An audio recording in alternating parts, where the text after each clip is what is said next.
Sometimes I get the question if I know anything about cheating at cards. Well, first of all, I never cheat at cards, but I do know some.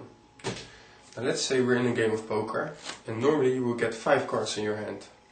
Well, for demonstration purposes, let's pretend that these 4 cards will represent a good poker hand. Of course, when you do yourself a 4 of a kind like this, everybody will suspect you cheating and will want to check you for extra cards. So what you would have to do is secretly steal those 4 kings from the deck, of course when nobody's watching, and put them away in your pocket.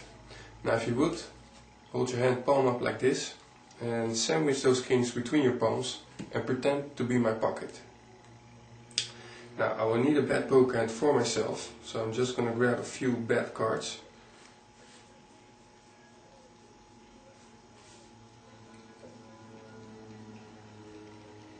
Let's see. One more. Yep. So that's 1, 2, 3, 4.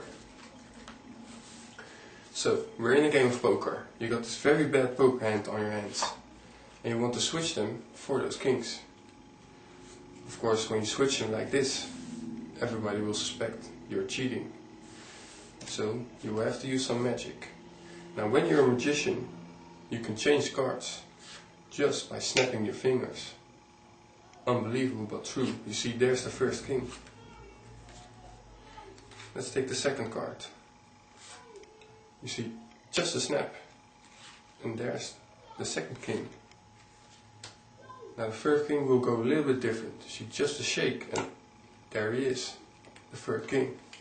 Now if you watch close, you can see the last bad card disappear and turn into that fourth king. Now one time a guy said to me, "Hey man, I got a peek at your card, and those weren't no kings. You just got 4 spot cards in your hand." Well, I didn't want to get caught, so I pressed a little reset button and said to him, "What are you talking about? I just got those 4 spot cards." Of course, all I did was switch them back to the 4 kings in my pocket. You see, that's 1, that's 2, 3, and of course 4. Now always be aware of other players cheating at the table too. You know, someone might bring extra kings to the game, and when you both show 4 kings, something is not right. So when that happens, press the other button and the kings will turn into a far more bad hand, the 4 aces. And that's Reswindled.